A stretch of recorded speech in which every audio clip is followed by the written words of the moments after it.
look, number one, I really, really strongly believe that in most cases, the earliest marketing ROI for a business is the founder talking about the business and the founder leading founder-led marketing. James Roycroft-Davis, tell me a bit about Baseline. Baseline is helping people on the bipolar spectrum live better. We do that through an app, AI, education, and access to clinicians. It started after I was diagnosed in March this year.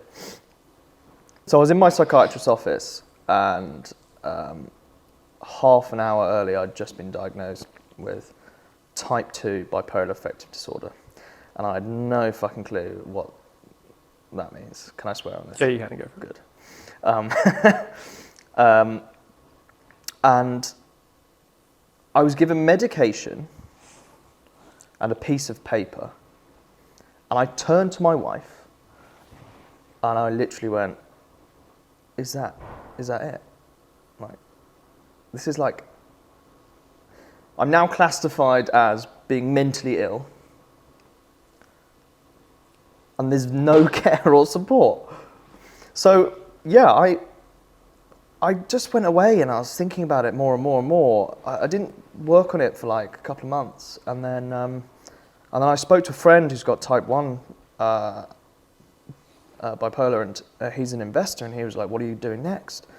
And he said, "Look, you should look into this. Like, I think this is what your calling is."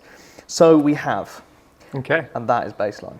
All right, awesome. So since that diagnosis and kind of going out of that doctor's room, really not knowing what you've kind of just been told in a way, you've started Baseline. How long's that period of time been, and how's that sort of process been going? Well, I was diagnosed in March. I started fleshing out Baseline in August, and I started the company officially in mid-September. Okay. And it feels weird saying customers of Baseline. Users, yeah. Users. How are you acquiring users? How are you getting them to use Baseline moving forward? First and foremost, we've got a couple of really critical partnerships. In the long run, we want to build a consumer brand in mental illness, which, like, there is, as far as we're aware, there is no consumer brand in mental illness. But we also appreciate that there's a long way to go before we can introduce that kind of brand to the world. We're going to start to do it now, but not in a full-on fashion.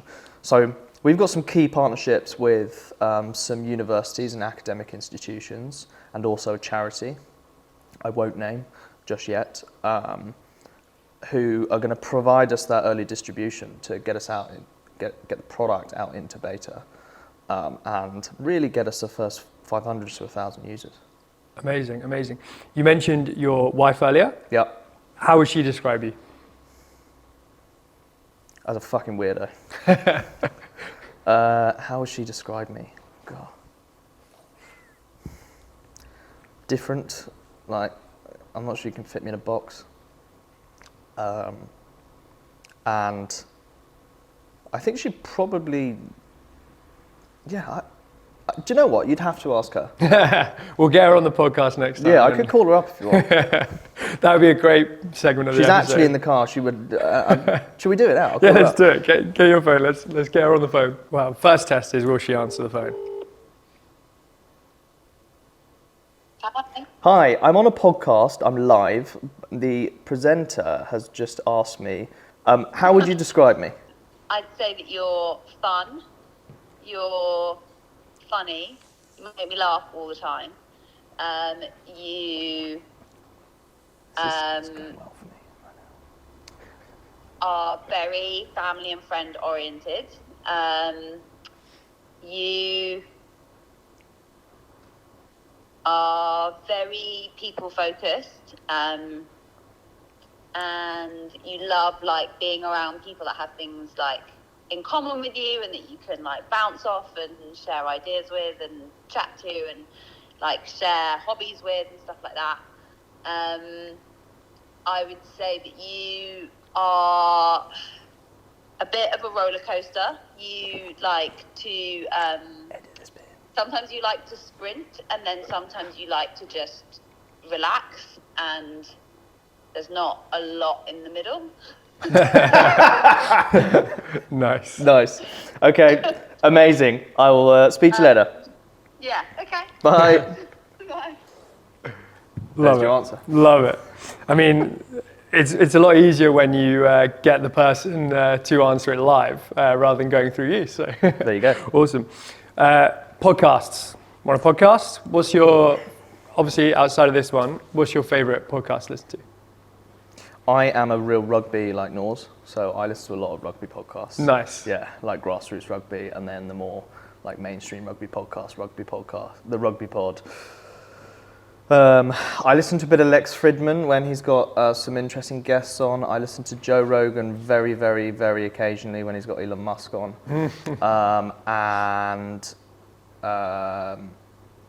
I listen to that Peter Crouch podcast quite a lot. Oh yeah, very good. Yeah. Although I think it's gone downhill recently, but yeah. Yeah, it's very funny, very lighthearted. I tried to listen to things which aren't that startup-y, because I would find myself just being engrossed in the world of company building all day, every day, and I just don't. It's not worth it. Well, talking about inspiration from potentially strange places, you rescued a dog. I did. And closely followed by starting a company. Yeah. Tell me about that link. Diesel we rescued him from a house in Wales, or a couple, actually a family in Wales. But he was locked in a conservatory for 2 years, and he wasn't walked or brushed. He was like 15 kilos overweight. And the rescuer, when they came to pick him up, because they'd said that we'd agreed that he was coming to us, was like, they opened the door, he ran out the house, ran straight into the car, and was like, get me the fuck out of this place. And then he came to us. And so he adopted you? Yeah, he adopted us, and he is incredible. He's a proper, he is a dickhead. Like he's 11 and a half. But when I rescued him, he was 8. God, he was 8.5, yeah. And he had a load of behavioural issues, like resource guarding. He was a bit reactive out on walks. And I was like, we were just in COVID as well still. And I was thinking, well, there must be a way for me to find the best suited dog trainer to Diesel. Apparently not. And so Rover exists, walking, sitting, boarding, etc. But there's nothing for training. And so I decided to start building a company called Get Whelp at the time. Get Whelp, which was called Get Woof Help, abbreviated. and then changed the name to Luna because investors were like, you can't keep the name as Whelp. Have you seen what Whelp means? And it's something like a birthing dog or like a bleeding dog or something. This. Oh gosh. Yeah, and I had not clocked that. Because the original name was Get Woof Help on Demand. Right. Which is... Makes sense. Yeah, that makes sense, yeah. Get Whelp on Demand, yeah. So fast forward a couple of years. Yeah. You exited from Luna. Then you started making some investments in a few different companies. You've got around 6 or 7 investments right now. Which is the most exciting one for you right now? I think right now the most exciting is Odin. Okay. I know the founders super well. I know Mary really, really well. And I know what they're building and why they're building it. And I think that I firmly believe it's going to democratize and change the way founders and investors, work together, invest together. How I, as an angel, can find great syndicates to be a part of, democratize angel investing, and also help VCs and emerging fund managers to build better portfolios, which ultimately is building better companies. That's the most exciting for me now. Like we've done 6 this year. I'll do 3 next year, maybe 4. I am looking to invest more in syndicates, with syndicates. I think as a strategy, as a early angel investor myself, it would be crazy for me to just go out into the ether and be like, right, I'm going to invest in X, Y, Z, and like, okay, well, I'll just drop 10k tickets here. Like, that's not the right strategy, I don't think. Research suggests and history suggests that upon starting, diversify yourself as quickly and as much as possible. So over a course of 3 years, how can I get up to a portfolio of 15 companies that are solid, strong? I also somewhat know the founders and know who their investors are. And we've made good decisions there. Because ultimately, the way me and my wife see this is an alternative pension. It's a very high risk pension, but this is what we want to do. Like, Abby stopped putting money into her pension recently, probably about a year ago. And she was like, I want our money to work better. And for me, that's like, okay, cool. How can it work better? It either sits in like a government bond, does like 2 or 3% a year. It might go in the S&P, fine. You might get 6 or 7% a year. Or we can invest in startups and hope to God they do something. And that's what we're choosing to do. So it is high risk. So someone is looking to invest money into a startup, whether it be £1,000, 10, 100, and so on. Talk us through your first investment. How quickly did you make that decision on that founder, that startup that you were investing in? My first investment was in Odin. Okay. Yeah. And I knew like 10 of their investors. And so it was an easy decision for me. And also I knew Mary. And so that, when I knew who the investors were, and they are incredible investors, and I knew the founder, that was like, take my money, literally. And how long was that process? Was it sort of a week? If not shorter, maybe 3 days. So you didn't go into endless weeks of due diligence and anything else? Why? I'm putting in tiny amounts compared to what others are putting in. Why do I need to do that? So you're backing other investors as much as you're backing my signals founders. are coming from other investors that I respect, that I know well, and I trust. And if they're telling me they're in, there's a good reason why they're in. And they've done they've done the due diligence for me. Because if they're putting in 50, 70, 100k, and they will have done their due diligence on the cap table or on the deck, etc., etc., etc. I got access to that, but and whilst I looked at it, like me as a small ticket investor, I'm not gonna call up Mary and be like, hey, not sure about this. She'd be like, well, fuck off then. Like, yeah, because that's what I would do. I'll just find another 5k. 100%. You've started a lot of things so far in your life from a startup perspective and communities. Yeah. The Cold Water Club. You're a founder of something called the Cold Water Club. We had our last meeting yesterday. Okay. What is the longest that you have ever put yourself in ice water for? My longest is, so I had like 0.2 degrees water, 3.5 minutes. What the problem is, I could go on longer in there. It just gets a bit boring, and I could probably do 4.5, and maybe the answer is to have like headphones in and a podcast on. But yeah, there does get to a point. You know, you're getting cold when you start to like properly shiver. That's when I'm getting out and I'm warming myself up again. But I've got out at like 3 minutes 30, and purely because I was like, do it for 3 minutes 30. And that's not like a humble brag, but that's just what I felt. That yesterday we went to Parliament Hill Lido in Hampstead. There was 13 of us, which was pretty cool. Having started this little community on WhatsApp in a sauna of ironically, in February, being like, I know nobody else who's doing any of this sort of stuff. Like, come on, let's like get together and meet. And I had no idea when I started that WhatsApp group that it would grow so quickly. We had I think we had like 80 people join over a week, and in 14 countries. The problem with that, which I've learned, and that was my first proper time starting a community of that.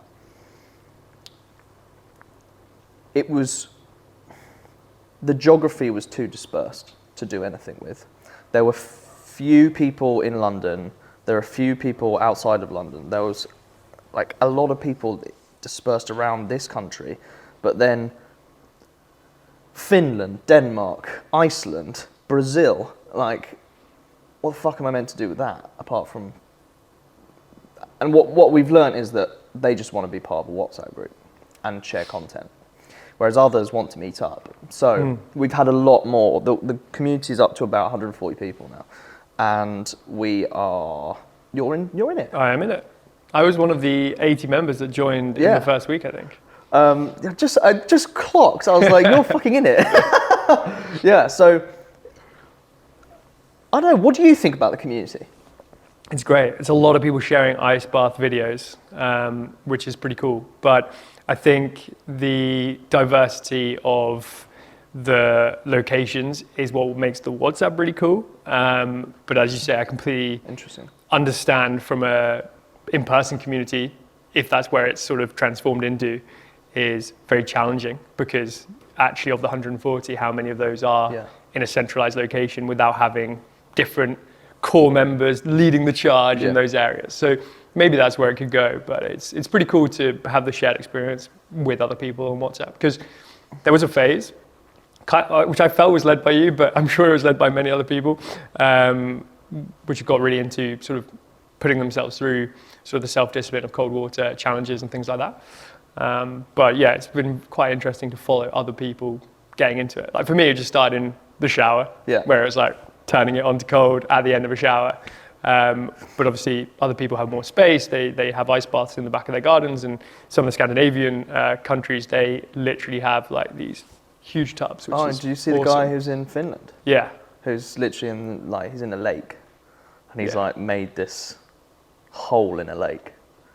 And this vast expanse on this picture, hole in the lake. Yeah. And him just in there. And I was like, that was shared yesterday. I was like, this is nuts. It is crazy. It is crazy. That is so cool to see. Yeah. I mean, also, well, maybe it's just, he's used to it. He's used to that cold. I don't know. He's a fucking nut job. That's what he is. Yeah, he's crazy. He's crazy. Started a business, started another business, exited from a business, starting another business, bootstrap funded. You've done a lot of it.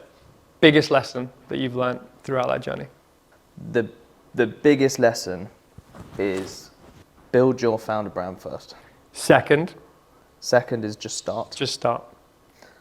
And third, this is a very, very, if you're going to do this and you're going to commit to doing this, it is a painful cycle. It's not that fun. A lot of people are like, starting a business is really cool. Yeah. I've made like 1.5 million this year. It's really, really hard. And there's a lot of pain. Most people in a 9 to 5 or even a 9 to 6 don't go through these cycles of highs and lows. They don't go through these cycles of having to accept failure for what that is, which is every single day. And I guess where I'm going with this is my biggest learning from that is accept the cycle's hard and just start. Nice. So build your founder brand, just start, and accept the fact that it's going to be really tough. Yeah. Let's talk about your founder brand. You have 25,000 plus LinkedIn followers. They follow your journey, sort of past, present, and of course future. How did you build that? How was that process? I started building it because I hired a personal brand manager. Okay. And I saw 2 years ago where this was going. I saw more and more people I like and respect, who I know, doing this. once I saw him take me from 6 to 12, I was like, okay, fine, I could try and do this myself. And then I just kept going with it. And I kept trying to write content and creating content which was in my area of people following my journey and mental health. And I had 4 or 5 viral posts, and they added probably like 5,000 or 6,000 followers. And then the rest has just been from consistent brand building. It's all consistency. The problem is I'm like at a stage now with it where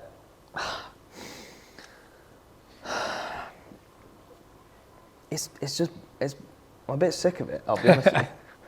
I told you this on our call. I was like,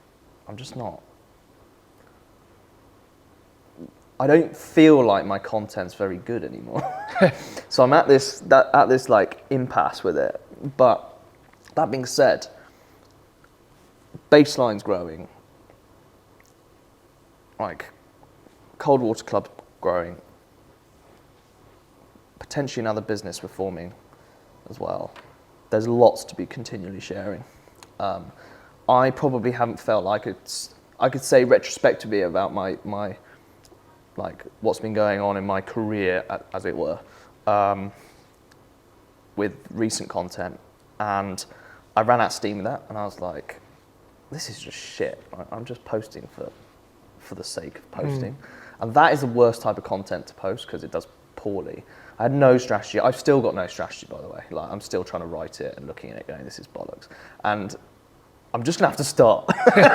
So yeah, well, that's my content. Number 2 lesson, right? Just start, get back on the train. Just start. If it's all bollocks, just start. Yeah, 100%. Do you believe in luck for founders? Yes. Oh yeah. I think a lot of founder success is about being at the right place at the right time and just nailing that market positioning. It's why I'm bullish on Baseline.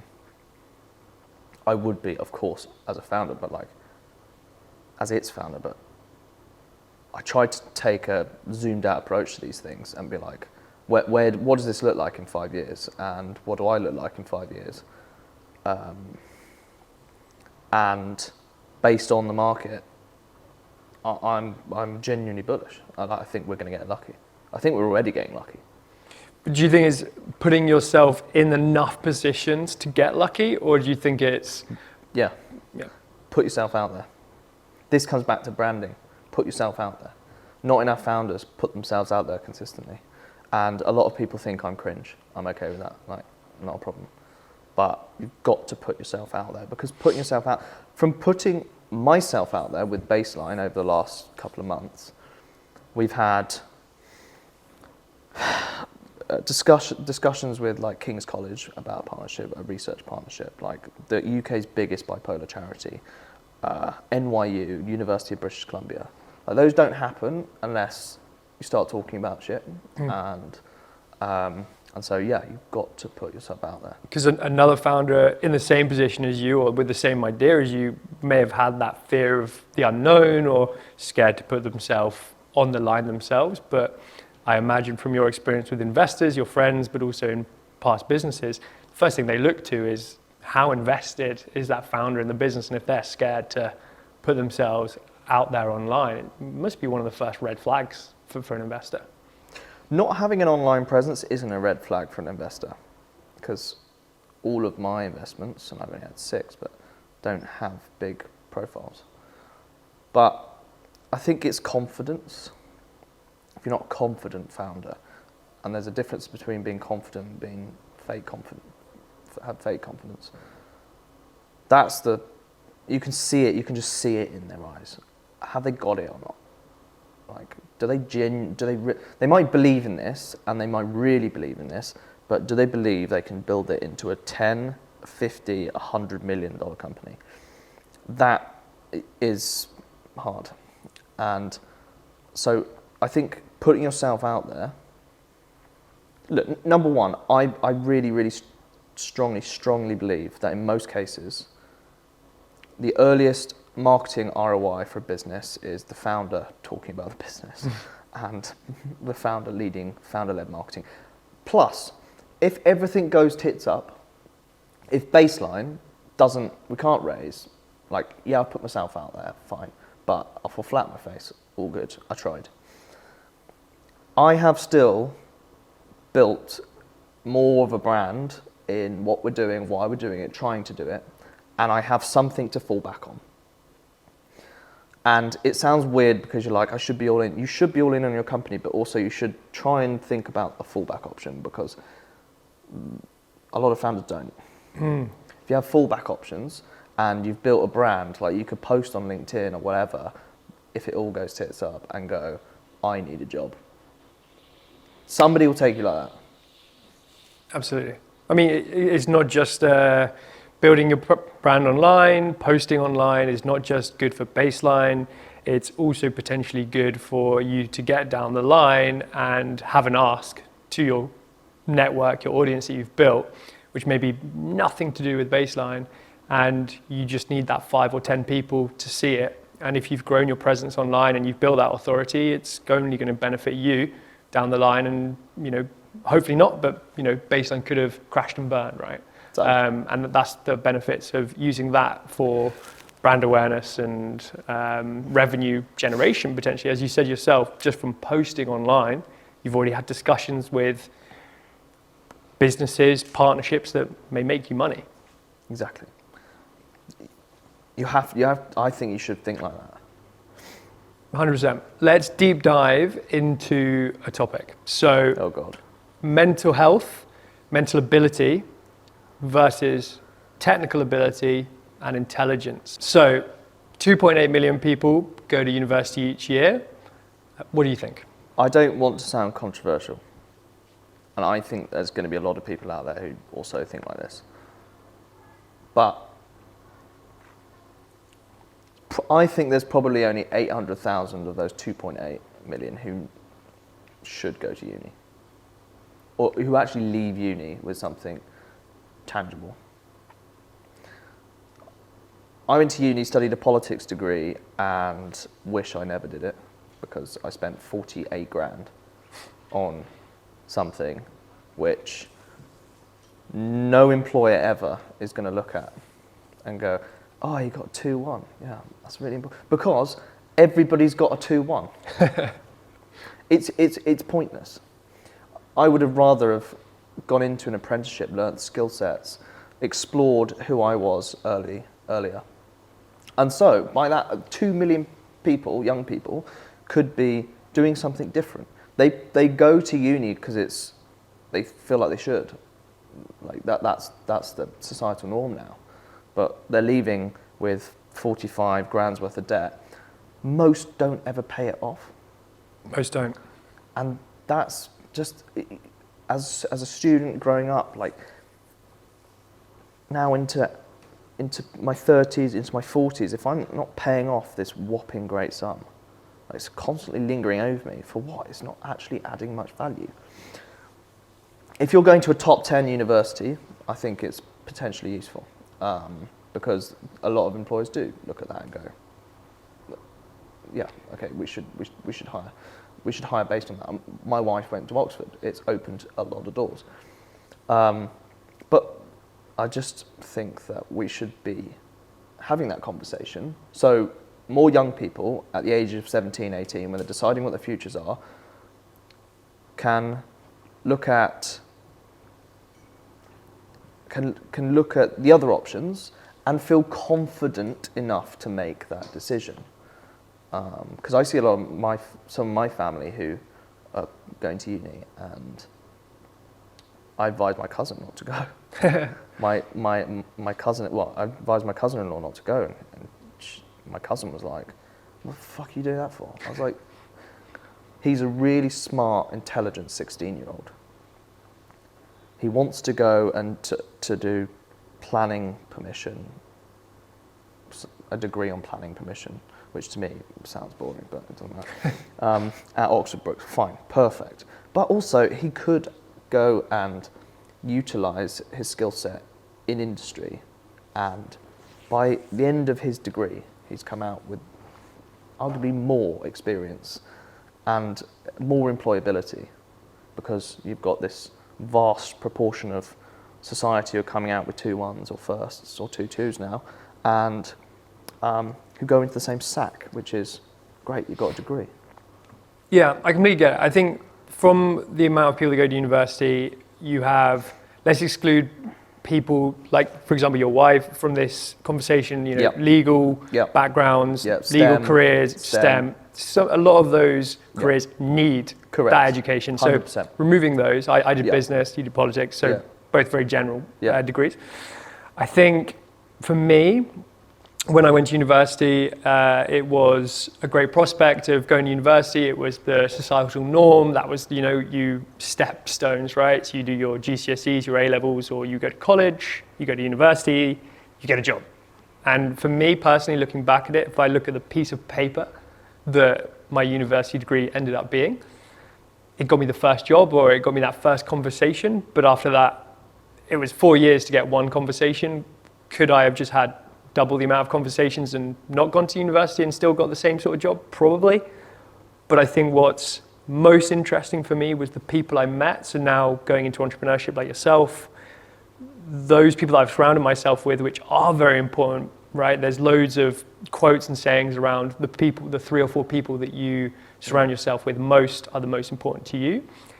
A lot of those are my friends from university, or at least have, I suppose, university degrees. But I think for me, those people are who I met at university and have similar ambitions and drives.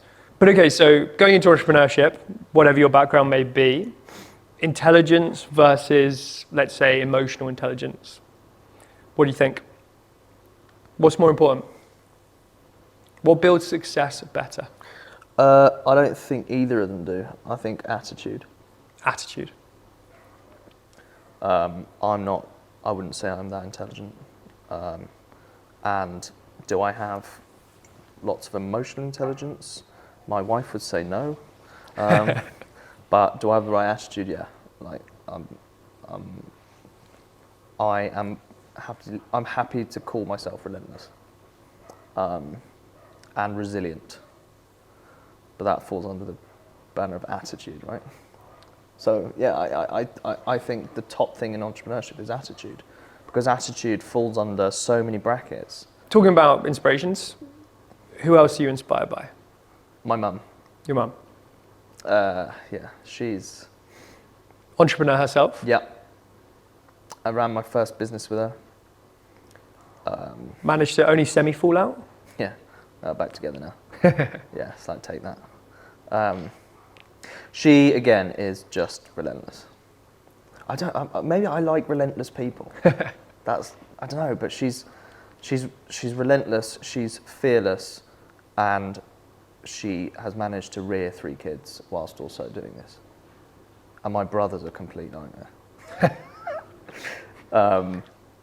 So yeah, my mum is my biggest inspiration. My second biggest inspiration is my granddad, who sadly passed away 6 years ago, but came over from Ireland with literally not a pot to piss in, and built up this empire, which still is somewhat standing now. And that's just fucking cool. Those type of people, when they've come over in the 50s and go through a lot of shit, but manage to build up a empire which puts the rest of their family on a solid footing for generations to come, they're the people that are cool. Yeah, amazing. I love that one of your biggest inspirations is your mum as well. Yeah. Running a business with her, I love my mum too, but Don't do it. I would never run a business with my mum, and she would be the first one to laugh at me saying that. Yeah. You ran a business with her. She still runs the business that you She does, ran yeah. to? It's doing 3.5 million this year. And quick plug, what's the business? It's called Thinking Slimmer. It's a weight loss tech company where I say we. You from a distance. She gets mostly middle-aged women to think about why they eat and not what they eat. Weight Watchers, Slimming World, Noom, what you eat. Behavioural change through what you eat.